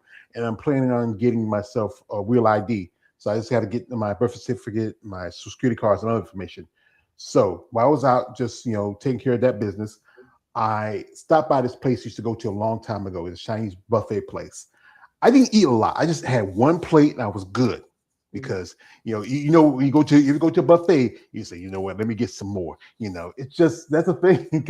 And I know some ladies who have said that they don't be craving anything because sometimes they feel like it derails them. Some women have told me stories where they eat. One lady told me one time she ate so much she got sick one morning. She woke up, she was puking. Oh yeah, because after my first competition, vomiting nonstop. You want to get intimate with somebody, have them stick their finger down your throat. You will not be closer. I promise. I had an ex-boyfriend do that to help me puke. Oh my God. Weirdest experience, but everybody's had this sport. Because this sport, like again, it's a lot for anybody to get into it, especially if you're in a relationship, family, friends, support. I mean, when I talk to you ladies, again, this is my challenge about getting y'all really educated people and get people to reach out and know what it is, what inspires someone like yourself to get into something like this. There is so much risk but little reward if you compare it to other sports where, back in the day, bodybuilding used to be on network television. You catch on ESPN. You catch on ESPN. It was one thing. The female body challenge showed the old clip from a bodybuilding show. I sent to the lady who competed in that show, and that was back 30 years ago. She said, "Thank you, appreciate that," because she remembered that clip. Mm-hmm. But now, it's funny. A friend of mine, his name is David. He also does his channel is Female Body Forum, and he sent me his thing. He's on the road doing some trips, something like that. He sent me a thing. It was a picture from him in a motel. He was watching. When you turn the TV, you have that part where you show the list for what shows coming on, and he showed one picture where it says championship chewing gum, title, where you have somebody chewing gum for a title, where you have something like pillow fighting, you have cornhole, darts been around for a long time. Bowling, I give bowling that, but you have these sports because people can invest themselves. They can do that sports because they're mostly the 98% who could probably do something like that.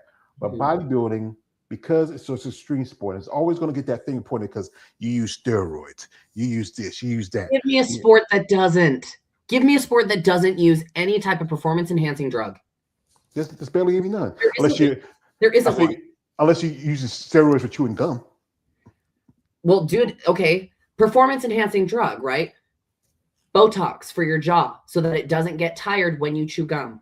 Oh, that's something new. Or archery to make sure that your heart rate doesn't mess with your aim, right? Like EPO for freaking Lance Armstrong, help me. Cycling, right? Like, it doesn't have to be anabolic steroids. There are performance enhancing drugs. Peptides. Yeah, exactly. Like, just because peptides aren't necessarily hormonally involved, that doesn't mean that they aren't performance enhancing. Like, people think that bodybuilding is such a low tier department of athleticism because we have to rely on steroids. Let me tell you something. I have never had to work harder than when I was enhanced, right? The only enhancement that those drugs give you is an enhanced recovery. The drugs are designed to maintain the muscle mass so that you don't wither away and die. That's it. You are only as strong as you are willing to push yourself to be, and you are only as good looking as the intensity and consistency that you maintain. Do not tell me that these drugs make the athletes, because I have seen loads of people use anabolic steroids and look like shit. Thank you. So do not. And I know you already know this, but like, now you got me ranting. It's enormously frustrating, because then you've got the younger generation of kids, these broccoli heads that come through and are like, oh my god, that don't need them, right? Because their test levels are already at like 1500 naturally. And then they want to start using gear, but they have no work ethic. They have no consistency with their food. They have no intensity in the gym. They know shit all. And they're like, yeah, I'm willing to use drugs, but I'm not willing to spend a fortune on food. I'm not willing to actually do the work that is required to get there. They think that their body remains in a bottle. And as a girl who's been like, my last cycle, I used next to nothing. And we didn't have me on Winstrol this last prep. I was hard as nails. It's not about the drugs. Food is the most anabolic source that you can use. Food and sleep. Rest and recovery. And people think that you're lying. People don't believe you. I'm like, I have a whole slew of friends that look better than me that operate the exact same way. Tell me that I'm lying to you. That's the thing. People, they go by their idea of what takes to build muscle. It goes by old ideas, like it's a process. As I said again, it's not a process you trust. It's a process you understand. And when you understand it, then you trust it. You just don't put your faith into something. And with these young kids, most of these are babies. They barely barely get off their mama titty, and they don't understand nothing. You don't get everything quick, fast, in a hurry. It takes time. Your body's still young. One person I remember who I met was in Tampa, Paula Ranta. Paula's just 25 years old, and she's still young. She can probably hit potential if she this one thing. If she wants to, take a break. You're young. Go have babies. Go have a life. Come back in another, 8 or 9 years, and you have that potential to grow. It takes time. I'm looking at people like Andrea. Andrea just turned 42 just last month. She took the time. Yeah, she's 42. She looks fantastic. Holy crap. Yeah. I mean, and she look at her levels. 40s. Yeah, I mean, most of the women right now I think in the top 5 for Miss Olympia. Only person that's probably under the age of 40 is Ashley. Ashley's like about mid-30s. Yeah, I was gonna say, I feel like she's like 34, 35. Yeah, that's you not Natalia, who's like not even 30 yet. This one lady who just turned 29. I interviewed her. She also turned the national same time as Anastasia, Amanda Santos. She just turned 29. Oh, really? She's that young? Yeah, she's 29. Because I did a birthday thing for her. I posted. She really liked it and she shared it. And it takes that time to grow and develop. It's never gonna. It's boom, boom, boom, boom, boom. Not gonna happen like that. And that's the problem with young people. They look what's on social media. They look at this person. They look at that person. They look at these girls wearing, this and that. And these guys doing this and that. But if you go by like when I played sports as a kid, I had to work out, I had to train, I had to run, I had to eat. I was playing football when I was younger, but that's a different level when compared to bodybuilding. But the thing is, nothing's ever easy. If you want it bad enough, you have to work for it. It's never going to be a simple plan. If you try to do it, you try to make shortcuts, make it easy, you're going to end up making a mess than you started. Well, it's that way with everything. Like bodybuilding is a wonderful example because it's so extreme. But the principles that make a good bodybuilder are the exact same principles that make an excellent scientist. They make an excellent businessman, right? It's consistency. It's continuously pushing past your limits. It is straying far outside your bounds of comfort. It is networking. It's getting to know people and do things that you otherwise wouldn't normally do. It's taking massive leaps of faith. Like, okay, so for example, bring it back to bodybuilding, right? Like, bikini coaches cannot coach bodybuilders to successful shows. Why? You ever thought about that? Well, bikini, but like it's because they've never been there themselves, right? They've never pushed themselves to get peeled as fuck on high amounts of calories. Bikini girls know what bikini girls know, which is you cardio yourself to death and you eat next to nothing. And it works because there's not a lot of tissue that you have to sustain. And like cardioing yourself to death could be anywhere from like an hour to 3 hours, right? Whereas like a really competitive bodybuilder, they may have to get down to like a 1,200, 1,300 calorie diet. But for the most part, that may not be the case, but you're not going to know because it's dependent on athlete to athlete. But like getting to that level of shred while maintaining that tissue varies vastly between the categories. If your coach has not been there themselves, they're not going to be able to get you there. And for the most part, that is the case. That's why a lot of successful bodybuilding coaches have been successful bodybuilders themselves. Even if they haven't turned pro, they've dieted themselves down to be dick skin lean and sleepless in Seattle and unbelievably well proportioned for the most part, right? Yeah. Chris Aceto, oh God, Nick's old coach, not Kyle Wilkes, but Kyle too. Michael, is it Jansen? Is it? Yeah. Yes, Jansen. I forget the first name, I know it's Jansen. Yeah. Jansen's a beautiful example. Shelby Starnes, another phenomenal coach. Mountain Dog, we go back to John Meadows, Chris Edmonds, right? All of these coaches that have pushed themselves to these incredible limits and have gotten there themselves are the ones producing these super successful bodybuilders, right? If you have someone at the helm leading you there, it's because they have been there, right? They know how to get you there. They're giving you the gifts. They're giving you the tools to help you be more successful. As a young buck, when you think you know a ton, I don't know. I do remember being unbelievably stubborn in my early 20s and being really upset that I didn't know more. But like I could always recognize who knew more than me, as frustrating as it was, and just wanting to absorb every ounce of information I could get from them. Mm-hmm. You know, I don't think this new generation of bodybuilders is as willing to do that because you're dealing with a lot more ego without any type of work or foundation to back it up. And it's weird. Mm-hmm. Like the quote from my favorite movie, Batman Begins: "Beware of surroundings all the time, young Master Wayne. Never give a sure footing for a killing blow." And that thing is, like, doing this content has to be aware. Like, you have to understand the factors. Like, I don't want to be some just like these gurus and go, I like the big muscle ladies. Like I remember years ago when I was younger and I was getting onto these websites, and some of them, like one was a message board. And I remember I was on his message board, and I was like, you know, it was mostly dedicated for bodybuilding. And this guy said to me, you know, I was on there. I think he was the webmaster of the site. He says, "Hey, welcome, kid. You're a new member. Thank you for coming through." Say, "You're a fan of Weird Bodybuilders?" "Yeah, I'm a fan of Weird Bodybuilders." "Yeah." So there's an old saying. What's the saying? It's a small saying. It says, "When you lay rock hard, we'll rock hard." And that's the thing, that there's more to that than just being shredded. The pop, you have to. The look that way, you have to put in the work, the consistency, the persistence, the determination. You know, understand all the factors it is to grow as a bodybuilder. It's not going to be ever going to be easy. There's going to be days where, you know, like especially when you're training, you know, like, and I think there's some bikini girls are going to kind of say we're not all cardio about it, because I see some girls who do bikini that there's a couple girls who probably do women's physique or figure that do a bikini right now. Mm-hmm. But it's about what levels you want to go, how far you want to go, what your coach is working with.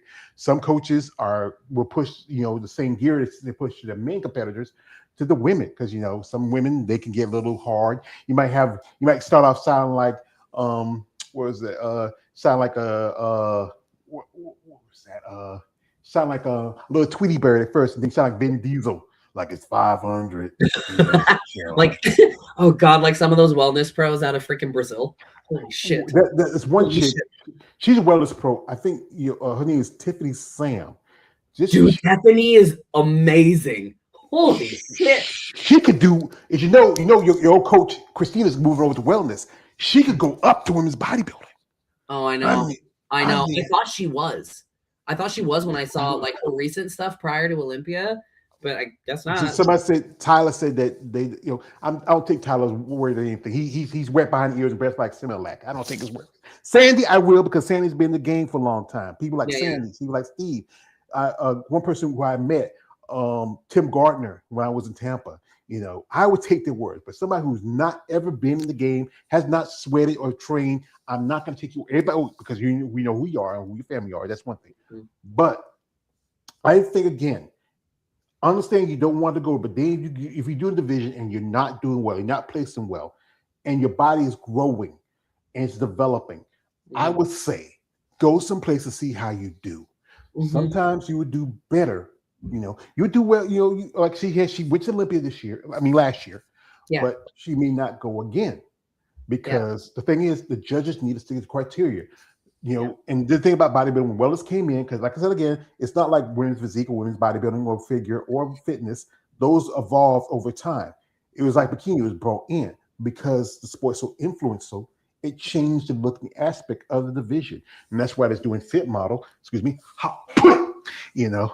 and they just, the thing is, when you start this, we start like women's bodybuilding, like I've been watching from the 80s, how it's grown, has evolved from people like Corey to Linda to Iris to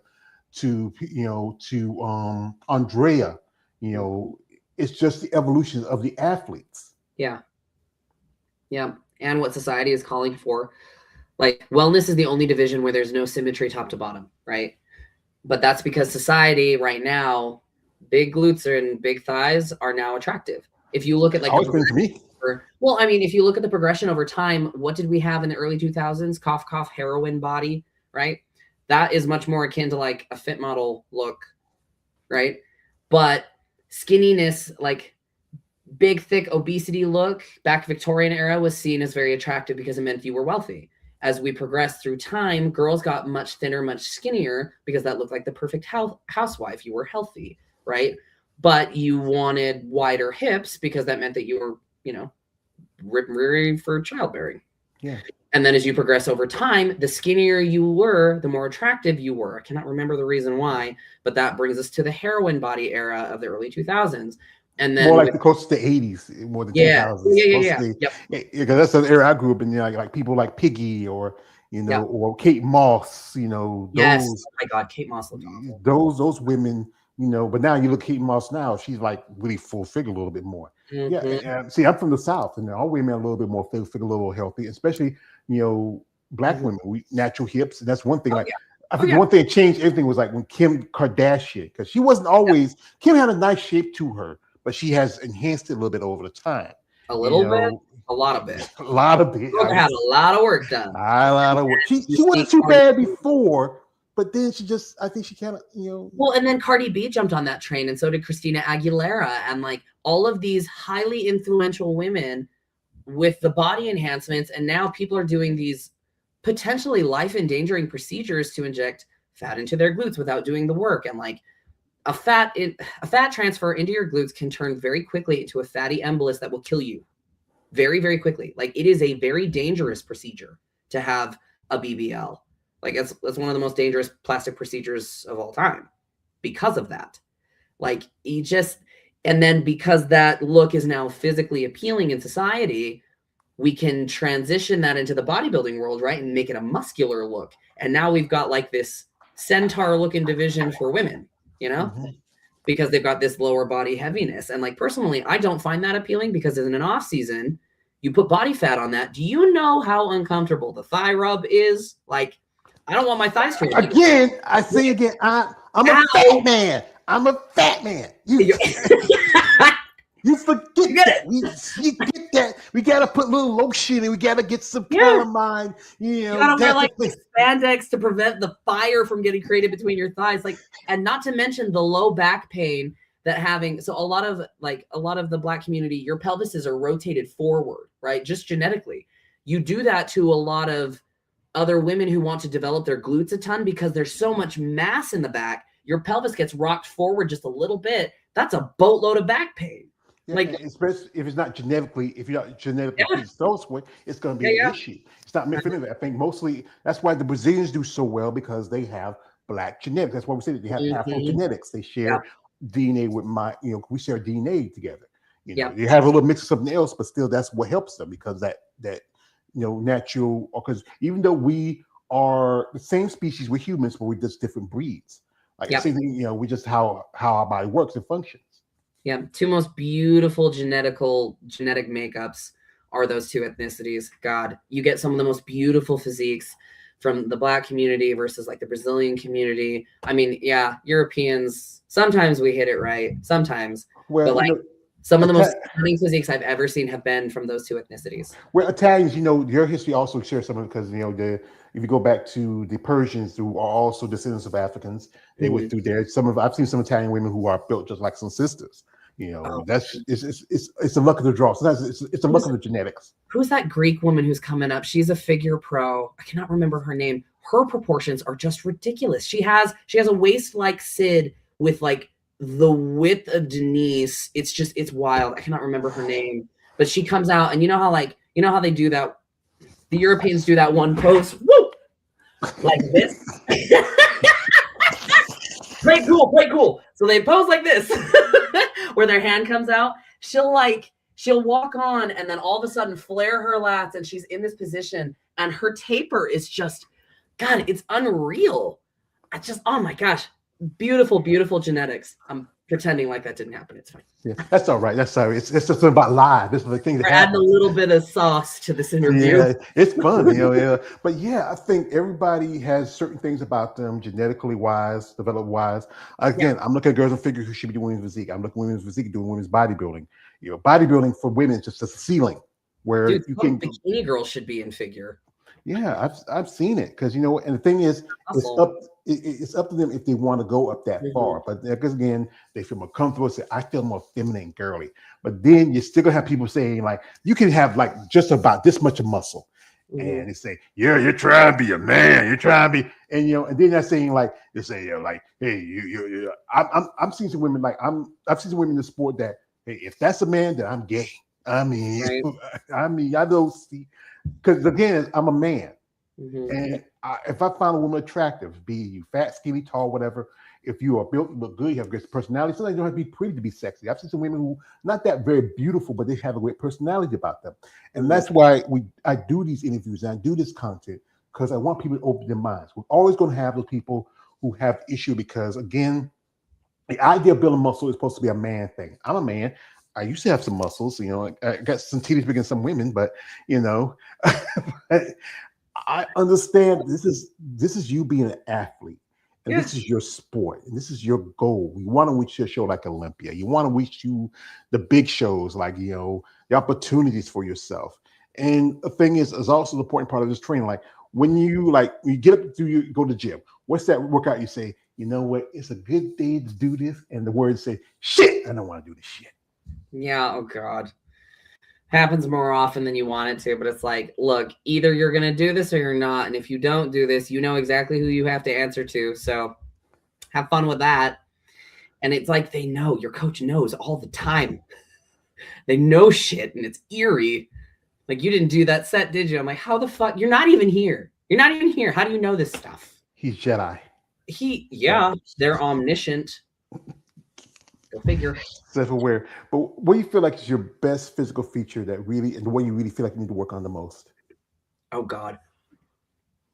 Truthfully, my quads. I feel like my quads are tiny in comparison to like my back, because my back is wide as hell. It's my best physical feature.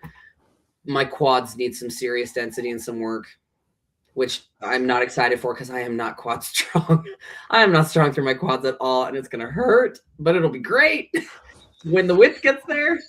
Yeah, you want that nice fullness you quad and a nice feathering, but that's the thing is leg day. I have had ladies told me that they love leg day. I say you're I don't know what's sick. wrong with them. They need therapy. They're masochists. They really are. Like remember this Charlie Murphy's True Horror Stories about Rick James. It was Chappelle's show. It was a show that I don't know if you saw it, and it's an episode where Charlie Murphy's talking about the time he was hanging out with Rick James. And Dave Chappelle's doing Rick James. So Rick goes over to Eddie's house, and he gets on his couch. He says, "F your couch, Eddie Murphy. F your couch." And Charlie and Eddie goes and beat him on the legs, And he's dark, and, and then he rolls off the couch. He has to drag his legs because what are my legs, Eddie Murphy? That's how it is for a bodybuilder. You dragging yourself out of the gym after leg day. But the I'm thing is, crying. People are like, "Are you okay?" I'm like, "Yeah, it's fine. Just leave me. It'll be good. It'll be okay."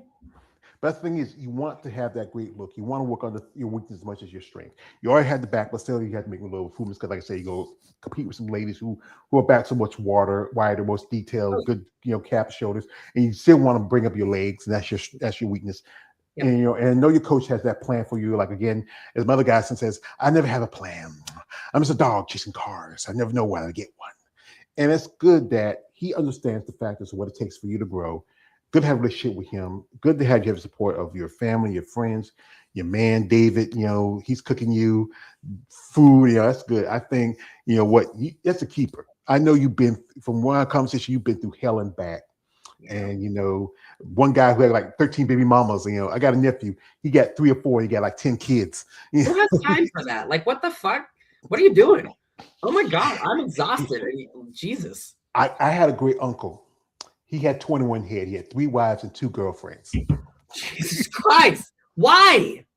That would come up here. You farming. You had kids that be farming.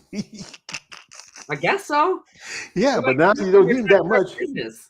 Yeah, but that thing is, it's about the process, understanding it, and finding the factors to help you to grow.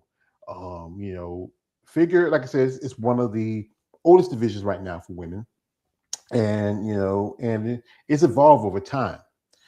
Do you feel like if one thing that really can help you, like sponsorship, financial, would that be important for you in your process? Not really. I am educated and I'm very independent financially.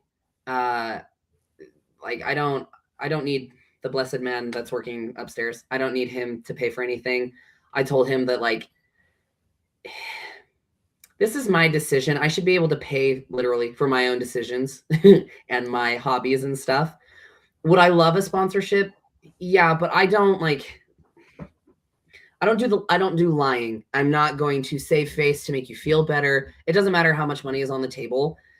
If I don't actively use your product, if I don't actually believe in what I'm saying, and if I feel like I'm feeding people a lie, I'm not going to do it.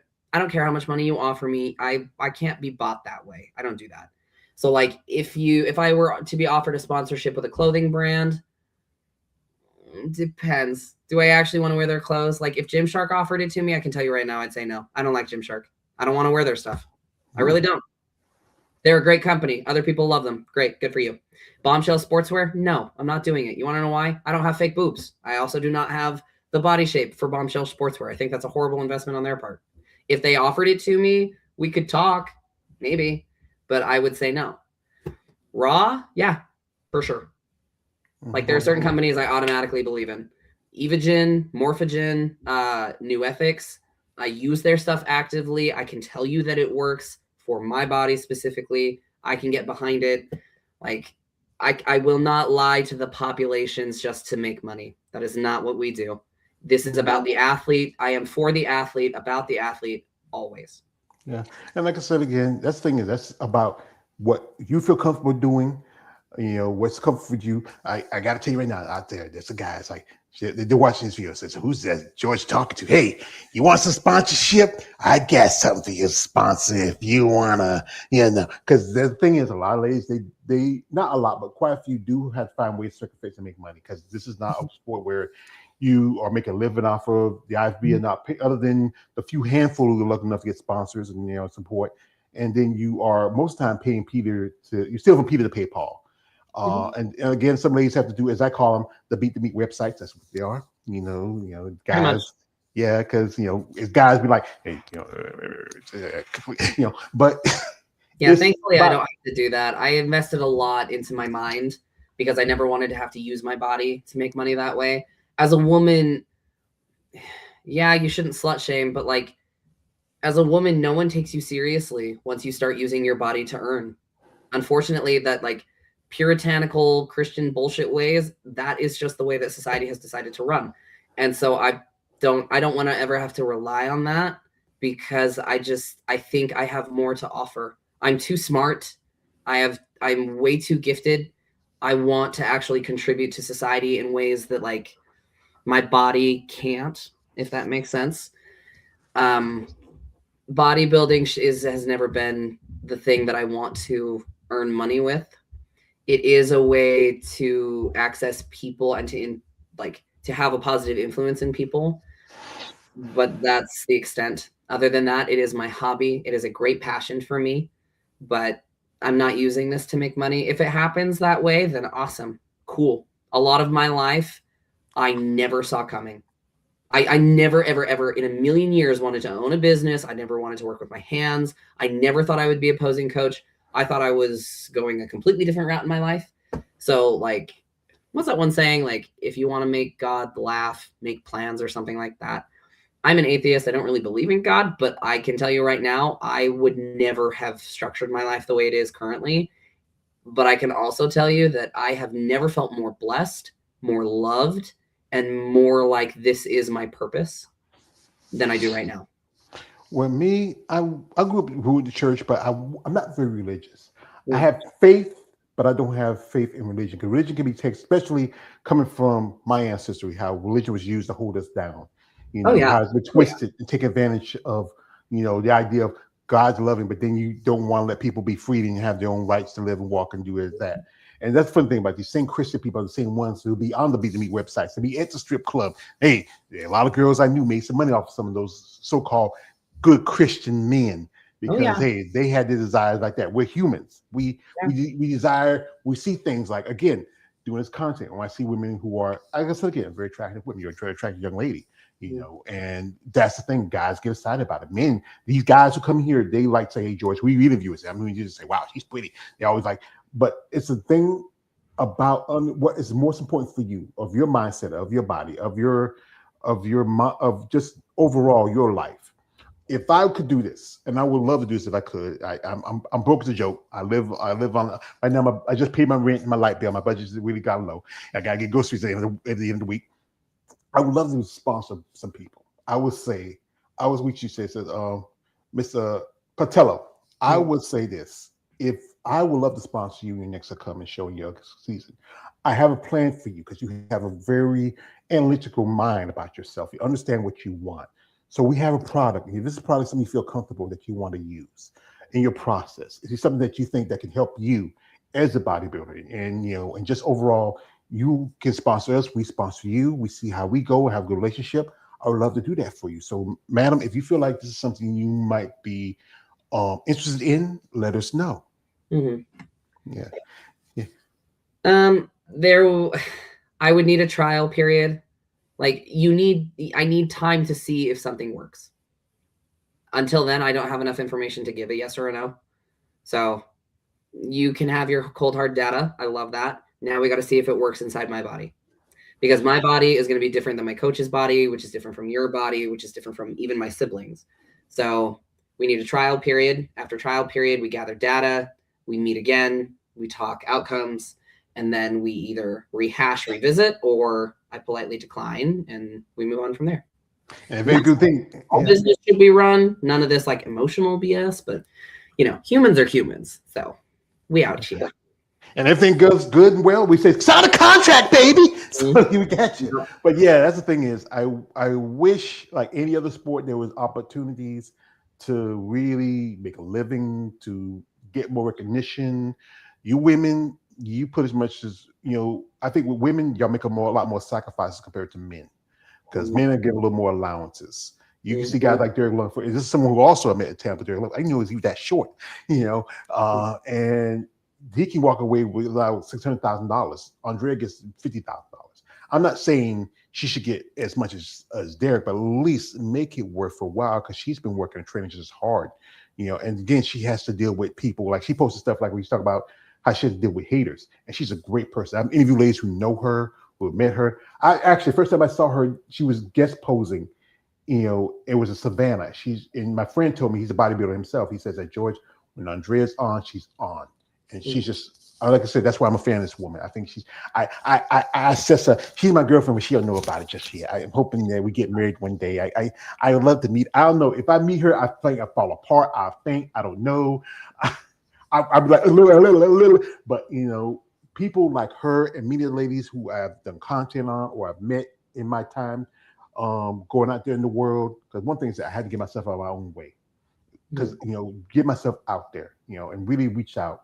Because this is content where I think it serves a purpose when myself and guys like my man KL, my man David, other content makers who do content, especially on you ladies, we want to let people know who you are, what inspires you, what gets you into this thing, what to understand that it's not just about what pill you're popping, what this your dad, it's about you as an athlete. And also remember that you're also still a woman too. We can't forget that part the most. I agree. Mm-hmm. So my last question for you, ma'am, what would you want out of the sport for your future? What do you mean? Like more than what you've already given me? Yeah, what would you want out of just in general for your life, or just out there as a competitor? That's a tough one, ain't it?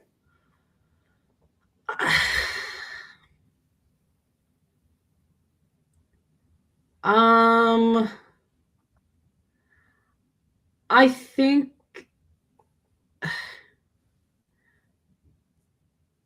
everything I want from it is currently being given to me. The sport itself is like an entity, right? Like the earth. It kind of gives you everything you need. It's just a matter of how you use it. The sport itself has given me purpose, impact, change, growth, evolution, intense suffering, trials, a community, impact in ways that I never, ever would have dreamed of. It's given me creativity. It's given me an opportunity for financial increase. I don't want anything more from it than what it's currently giving me, because everything else is up to me to do. So the sport itself exists. It's my job to do the work and to make change with what I have access to. Mm-hmm. Mm-hmm. Yeah. Like I said, Ken, beware of surroundings at all time, your mistress. Never give your footing for a killing blow. So, folks, we're not going to host Sarah here too much longer. I really appreciate the time she got here to talk with me. Again, congratulations to her. Now she's stepping with the big dogs. Yeah, the big dogs. Again, folks, if you're interested in maybe you most of your clients are mostly, you do any lifestyle clients in your training, or it's both everybody's bodybuilders?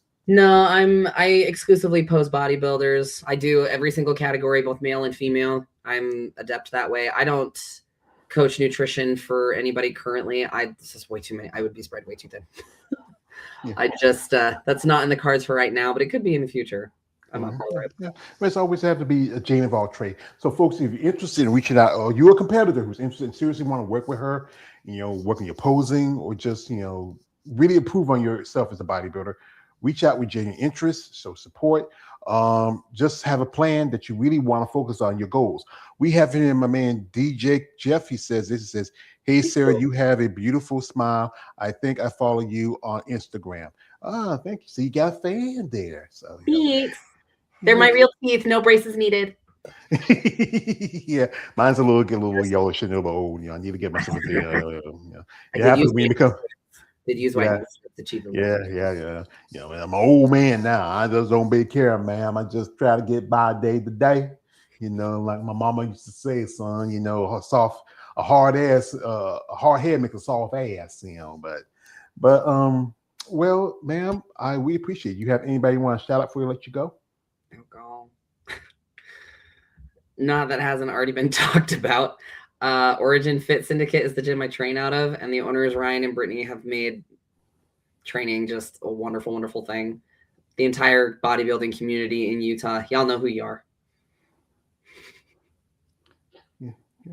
One of my favorite bodybuilders in Utah is Alicia Young. I hope she's dope as shit. She's the best. I love her. Yeah, she got big jugs too. I worry about her back. That's a lot of weight. Yeah, it is. Yeah. I mean, but I think her height, her size, she really can carry it off. It works for her. It worked for her. I mean, one of her most famous poses when she does the crab pose, the most muscular. Hers is good. Hers is solid. The best. I remember I was watching the the Nationals, one lady I interviewed got a pro card. Montana, her and Dylan was it Crenshaw. They were Yeah. doing the most muscular pose, and you know what, you rarely ever see it do it in especially in physique. But it was great because you know what, that tells you that you really want to entertain us as a fan. Oh, it was And dope. again, It was yeah, so. because again, we go to these shows, we go to be entertained, we go have a good time. The Smokes go up there, we see you rock hard ladies, and I said again, we get a little rock hard about y'all. But that's the thing, that's the flip side. But we respect you as a competitor, as an athlete, your consistency, your determination. Most people wouldn't do what y'all do. Get up in the morning, train, stick to a diet, because eating the same thing can be boring, and just find a passion for this. Because again, there's not a lot of money in it if you're the lucky few, and you just got to do it because they love it. That's what they told you. They do it because they love it. And people like your coach Christina Mendoza, I think a lovely lady, and she has really changed. I wish she stayed in women's bodybuilding, but I understand you want to do something else. That's understandable. But I would say this: if you have a goal, you want to achieve it, you have to be able to work hard at it, to be consistent, and to be really understanding what you're getting yourself into this, because it's not going to be easy. Mm-hmm. Most definitely. Yeah. So anyway, I'd like to appreciate my guests that came through. My man DJ Jeff, my brother KL Wonder, my other brother X Gucci 23, my man Josh over, and also Sadie. All you watch this video, watch this live, support people like Sarah. Reach out with your interest, support. Don't be that weird guy. You get more with a silk glove than with Iron Fist. And I know what you're doing that Iron Fist. So ma'am, I appreciate your time. I think, yeah, we should best luck and welcome to the IFBB. Thank you so much. The quote from my man, The Dark Knight, you never have to. That's why I do this. Anyway, folks, I hope you enjoyed the start of this week. Monday. Well, I don't worry about I don't have a job, but still, there's not much else to do. And also come check us out. Follow my social media. Also follow Sarah. Support us and show interest in the sport of bodybuilding. This is me on the Weight George page, aka the Emperor of Female Body Talk. Don't like, subscribe out. Good night, luck, God bless, and happy 2 weeks of New Year.